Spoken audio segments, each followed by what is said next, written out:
Baik, pada hari ini saya akan membagikan video pembelajaran.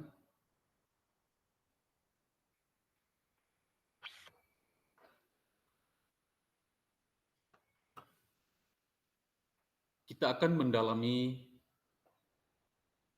materi tema 1 kelas 5, organ gerak hewan dan manusia. Organ gerak hewan dan manusia.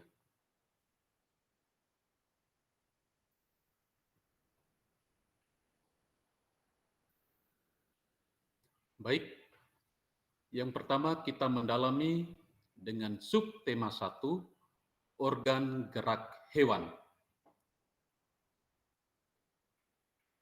Baik hewan dan manusia memiliki alat gerak.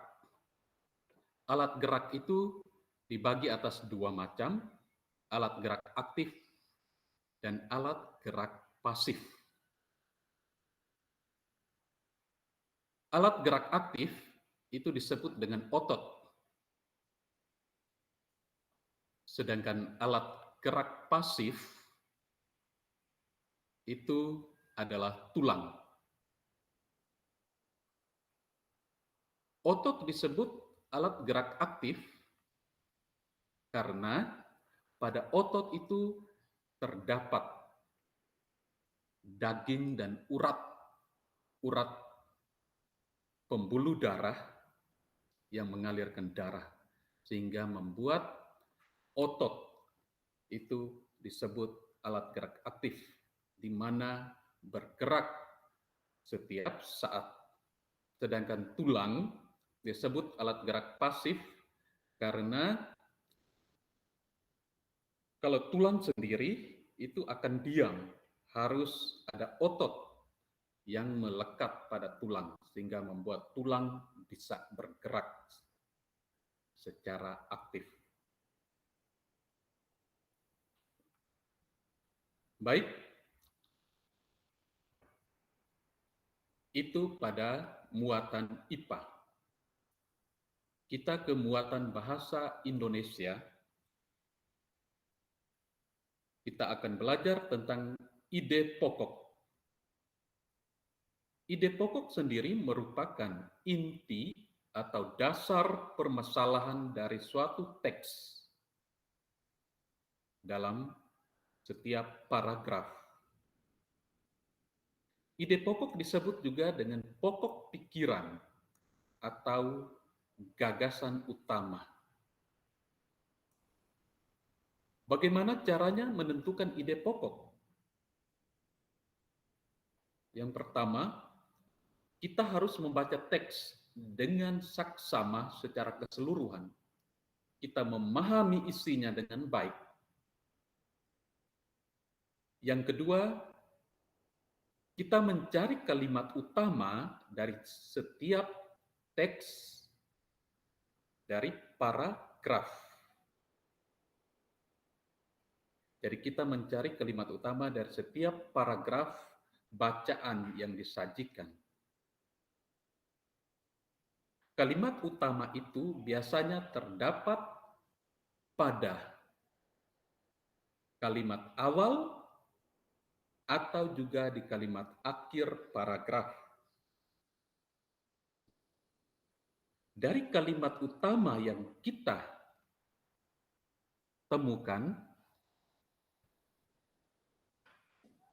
kita bisa menyimpulkan ide pokok dari kalimat utama tersebut dengan menghilangkan beberapa kata pada kalimat utama, sehingga dia menjadi kalimat yang agak singkat atau pendek yang kita jadikan sebagai ide pokok.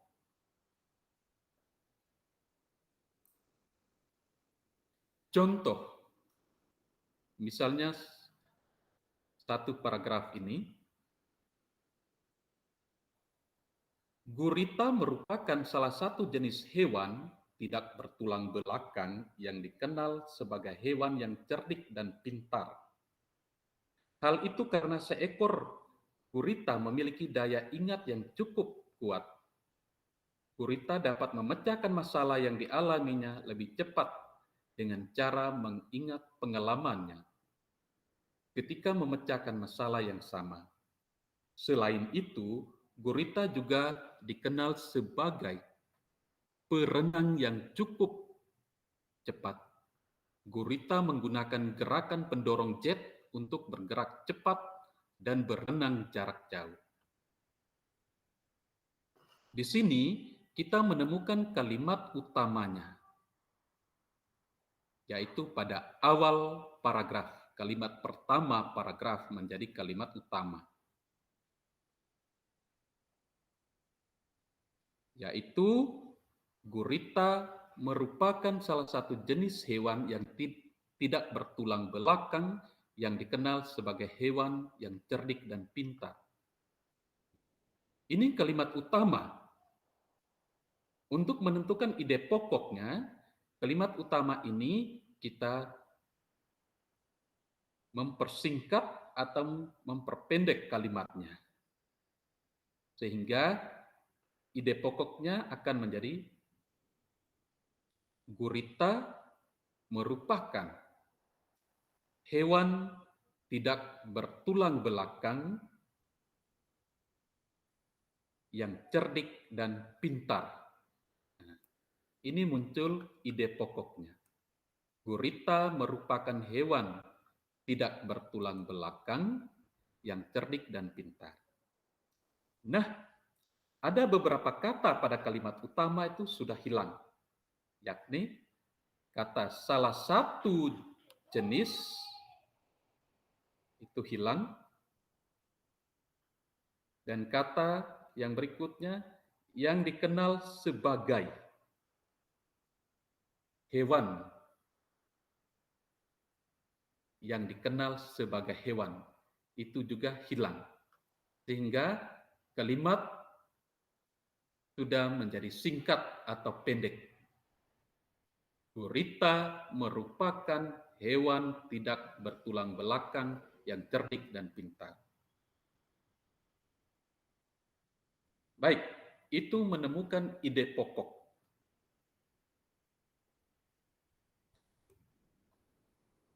Muatan bahasa Indonesia. Sekarang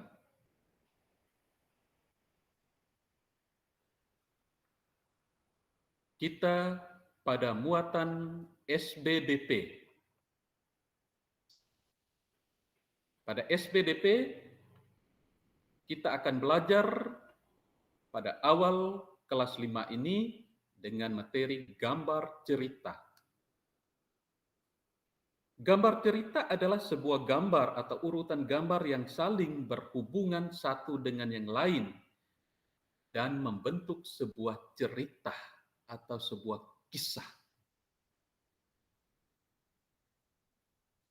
Gambar cerita jadi beberapa gambar yang disusun dan saling berhubungan, saling berkesinambungan, ya, berlanjutan terus. Itu disebut gambar cerita. Gambar cerita ini bisa juga dikatakan gambar ilustrasi. Gambar ilustrasi. Nah, untuk gambar ilustrasi itu dibedakan atas dua. Gambar ilustrasi dengan foto dan gambar ilustrasi dengan gambar tangan. Gambar ilustrasi foto berarti kita menggunakan kamera.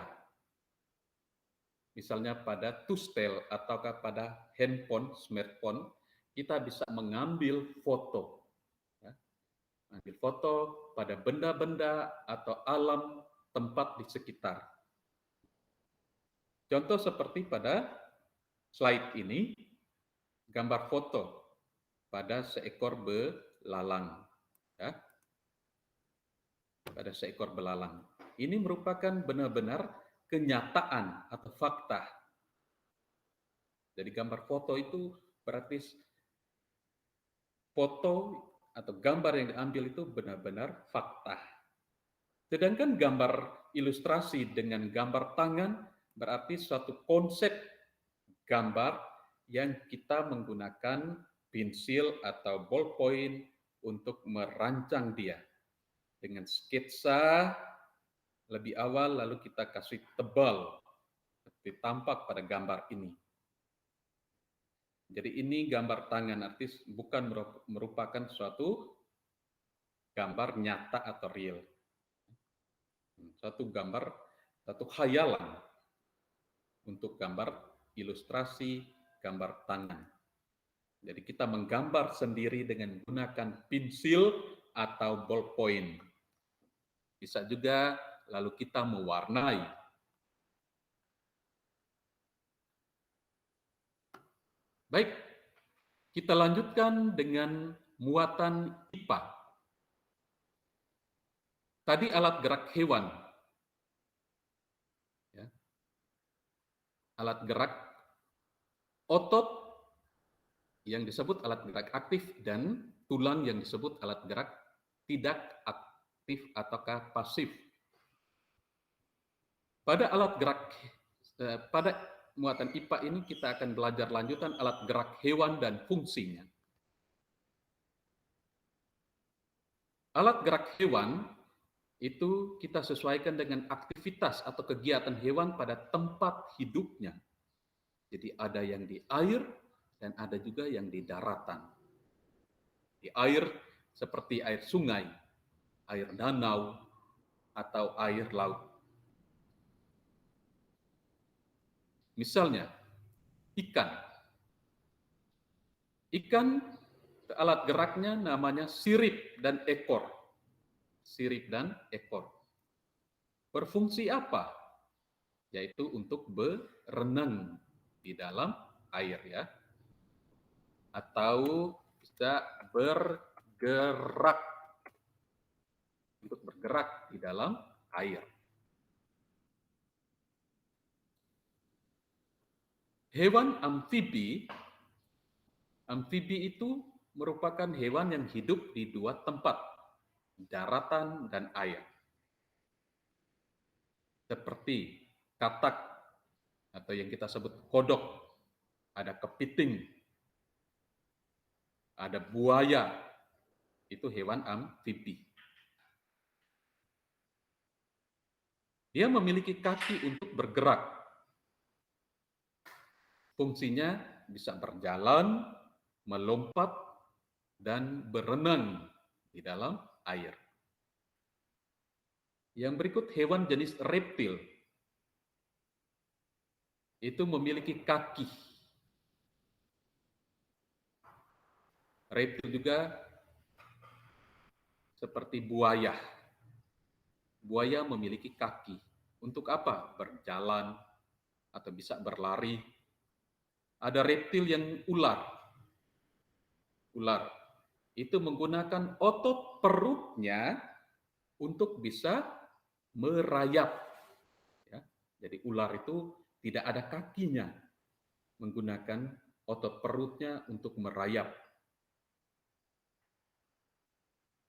Dan berikut ikan duyung, kaki dayung, ya, memiliki kaki dayung seperti reptil seperti penyu atau kura-kura itu untuk berenang dalam air. Jenis reptil yang lainnya seperti cecak, tokek, ada juga buaya yang di darat, komodo, memiliki kaki untuk berjalan, bisa juga berlari,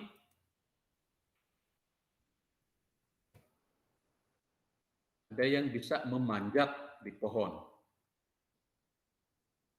Untuk burung, memiliki alat gerak, ada yang kaki dan juga sayap. Semua pasti tahu, sayap itu untuk terbang, kaki untuk berjalan, dan juga berlari.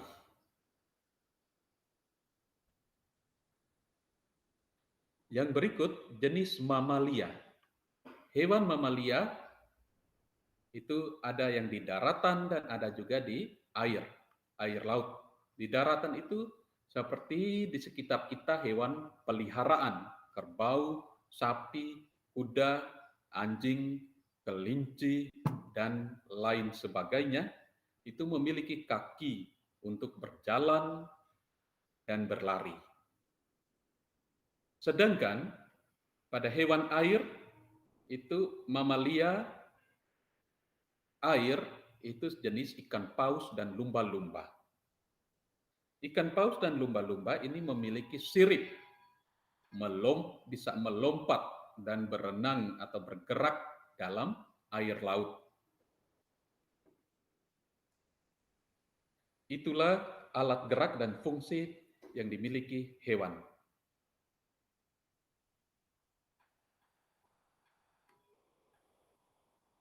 Baik, kita lanjut dengan PPKN. PPKN kita akan belajar tentang nilai-nilai yang terkandung dalam sila Pancasila. Sila pertama, ketuhanan yang Maha Esa, itu menyangkut tentang agama, keyakinan, hubungan antara manusia dengan Tuhan. Apa sih nilai-nilai yang terkandung? Perilaku apa saja yang terkandung di sila pertama? Yang pertama, seperti saling menghargai dan menghormati antar pemeluk agama di Indonesia. Ada saudara kita Islam, Kristen, Katolik, Hindu, Buddha, dan Konghucu. Yang kedua, kita harus hidup rukun dan damai. Tidak boleh saling fitnah, tidak boleh saling menghina, mencemoohkan, merendahkan, bahwa agama saya lebih hebat atau lebih benar. Itu tidak boleh. Yang berikut, saling membantu satu sama lain. Misalnya, menyumbang sedikit yang kita miliki untuk saudara umat lain dalam membangun rumah ibadah. Dan juga misalnya ikut berpartisipasi atau bergotong royong untuk membangun rumah ibadah umat agama yang lain. Perilaku yang berikut misalnya memberikan kesempatan waktu kepada saudara yang lain untuk menjalankan ibadah. Itu beberapa contoh untuk sila pertama. Sila kedua, kemanusiaan yang adil dan beradab. Ini menyangkut hubungan antar sesama manusia di dunia. Dan juga persamaan derajat, harkat, dan martabat, hak dan kewajiban yang sama. Perilaku yang diterapkan seperti kita harus saling menghargai dan menghormati antar sesama manusia. Menghargai dan menghormati antara anak dan orang tua, anak adik dengan kakak, dengan keluarga, menghargai dan menghormati sesama kita di sekitar. Misalnya mengecilkan volume musik untuk toleransi terhadap sesama kita, tetangga yang sedang mungkin sakit, yang butuh ketenangan. Saling membantu, misalnya memberikan sumbangan bagi saudara-saudara kita yang terkena musibah bencana alam, kebakaran, mengunjungi saudara, teman kita yang sakit.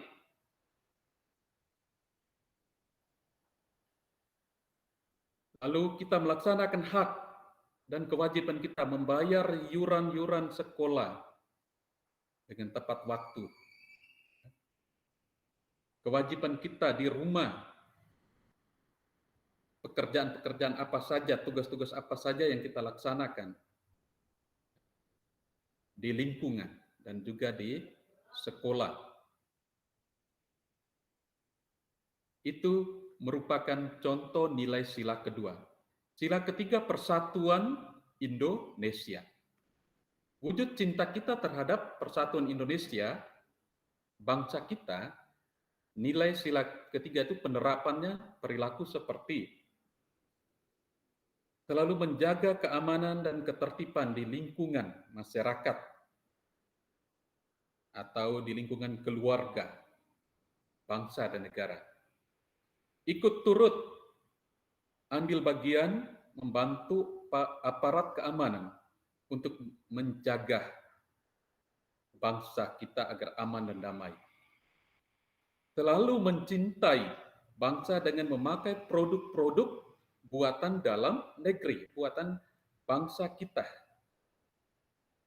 Yang berikut, selalu bersatu padu, bergotong royong dalam kerja bakti, piket di sekolah, kerjasama di rumah, selalu tertib dan penuh hikmat mengikuti apel bendera, misalnya dalam rangka merayakan hari-hari nasional atau apel bendera di sekolah. Yang berikut, misalnya tidak menghina atau mengejek suku-suku budaya bangsa daerah lain di Indonesia, selalu menonton budaya Indonesia di televisi. Baik, untuk sila keempat, kerakyatan yang dipimpin oleh hikmat bijaksanaan dalam permusyawaratan perwakilan. Penerapan nilainya seperti suatu masalah apapun kita pecahkan secara bersama dalam musyawarah. Musyawarah kecil misalnya di keluarga, di lingkungan, kelurahan, RT, RW, di sekolah, kita rapat bersama, kita berbicara, menemukan keputusan, sepakat bersama, lalu kita laksanakan keputusan yang kita sepakati harus dengan tanggung jawab, tulus, dan ikhlas hati. Yang kedua, dalam bermusyawarah, kita harus menyampaikan pendapat kita dengan misalnya mengetuk meja atau mengacungkan jari, lalu diberi izin, baru bisa bicara dengan sopan dan santun, bahasa yang baik, tidak memotong pembicaraan orang lain. Dalam musyawarah juga kita harus menghargai dan menghormati pendapat atau ide, pikiran dari orang lain. Contoh yang lain, sila keempat juga penerapan dalam hidup seperti kita melaksanakan pemilihan umum, pemungutan suara secara besar-besaran, misalnya pemilihan umum presiden, para wakil-wakil rakyat kita, para gubernur, dan juga bupati atau wali kota. Ini merupakan contoh penerapan sila keempat Pancasila. Sedangkan sila kelima, keadilan sosial bagi seluruh rakyat Indonesia. Penerapan seperti selalu bersikap adil dan merata kepada sesama, kepada orang lain, membagi sesuatu itu selalu adil dan jujur serta merata. Tidak boleh ada yang dapat lebih banyak, yang ini lebih sedikit, mementingkan kita punya orang atau keluarga, kelompok. Yang kedua,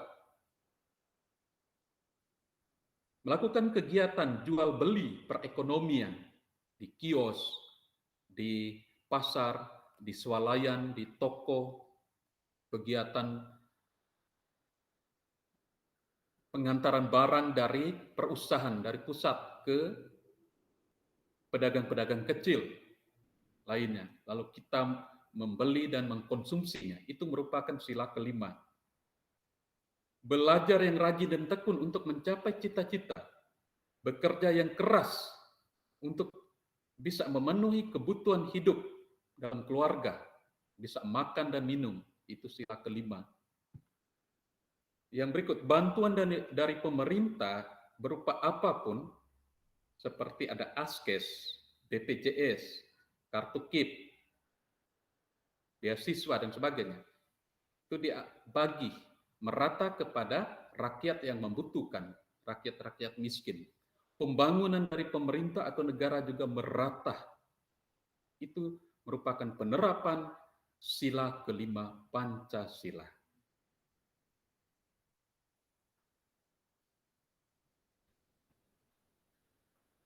Baik, pada IPS kita akan belajar tentang letak geografis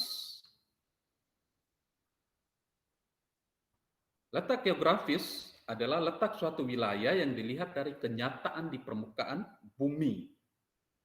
Nah, misalnya, dilihat dari samudra, benua, juga laut, selat, itu disebut dengan letak geografis. Misalnya,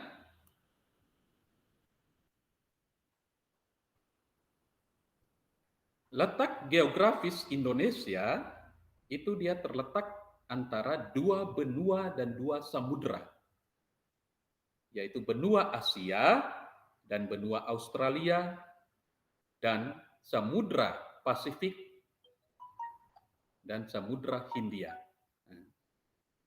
Ini adalah peta Indonesia. Samudra Asia itu nanti ada di wilayah ini, di bagian ini. Itu daratan dari negara Malaysia, Thailand, Vietnam.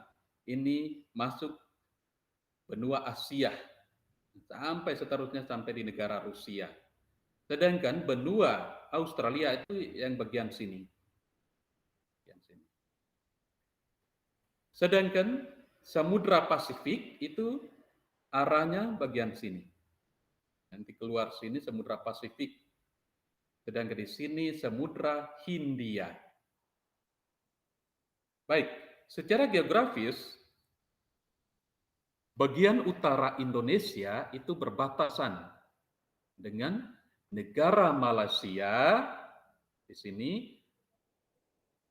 ada Singapura, Laut Cina Selatan, Brunei Darussalam, negara Filipina, dan bagian di sini utara Indonesia juga berbatasan dengan Samudra Pasifik. Sedangkan bagian timur Indonesia berbatasan dengan negara Papua Nugini. Selatan itu berbatasan dengan benua Australia dan Samudra Hindia. Sedangkan bagian barat itu berbatasan dengan Samudra Hindia. Baik, selain letak geografis, juga letak astronomis. Letak astronomis itu adalah letak suatu wilayah yang dilihat dari garis lintang dan garis bujur.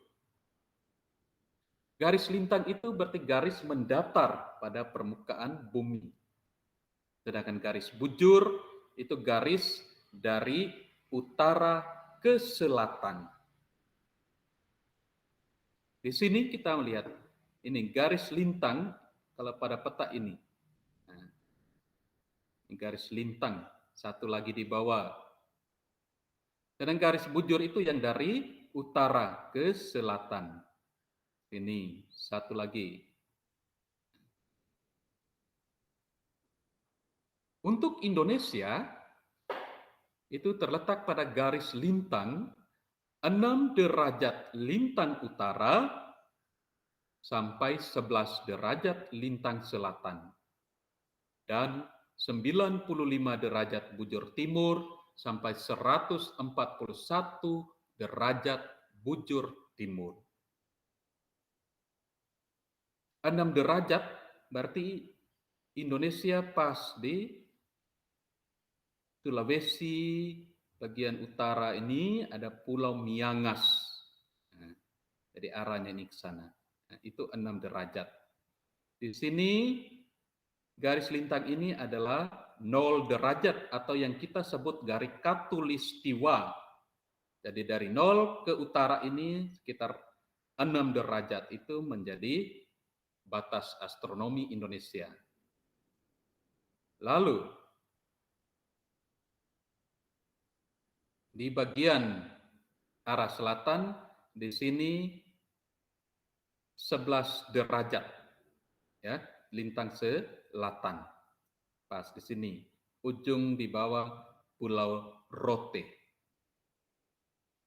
Sedangkan 95 derajat bujur timur itu kita lihat perhatikan itu dia sekitar bagian sini. Jadi bagian barat Indonesia. 95 derajat bujur timur. Sampai 141 derajat bujur timur itu di bagian sini. Itu di pas di Papua, perbatasan Indonesia dengan Papua Nugini.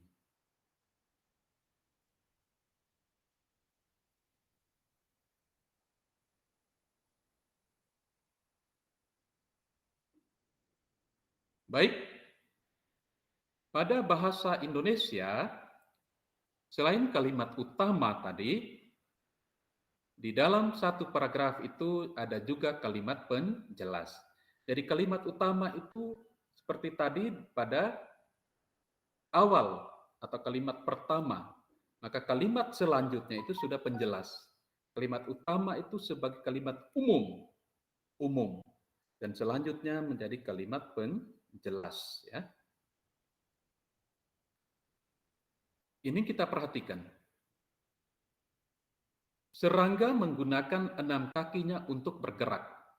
Ini adalah kalimat utama. Kalimat ini menjadi kalimat umum. Lalu kalimat selanjutnya ini berwarna hijau ini sudah menjelaskan 6 kakinya untuk bergerak itu yang bagaimana? Yaitu jenis serangga menggunakan kaki mereka untuk berjalan. Nah, untuk berjalan, gerakkan berjalan. Ada juga serangga yang menggunakan kaki mereka untuk melompat, gerakan melompat. Jenis serangga juga menggunakan kakinya untuk berenang dan berjalan di atas air. Ini dia sudah menjelaskan kalimat-kalimat penjelas. Sedangkan kalimat utama yang di atas ini secara bersifat umum. Dia bilang serangga itu menggunakan kakinya untuk bergerak. Bergerak yang bagaimana tadi? Dia mulai jelaskan berjalan, lalu bergerak melompat, berenang, dan berjalan di atas air. Itu sudah menjelaskan. Baik, sampai di sini dulu materi tema 1 dari pembelajaran 1 sampai pembelajaran 3. Semoga bermanfaat ya. Sekian dan terima kasih.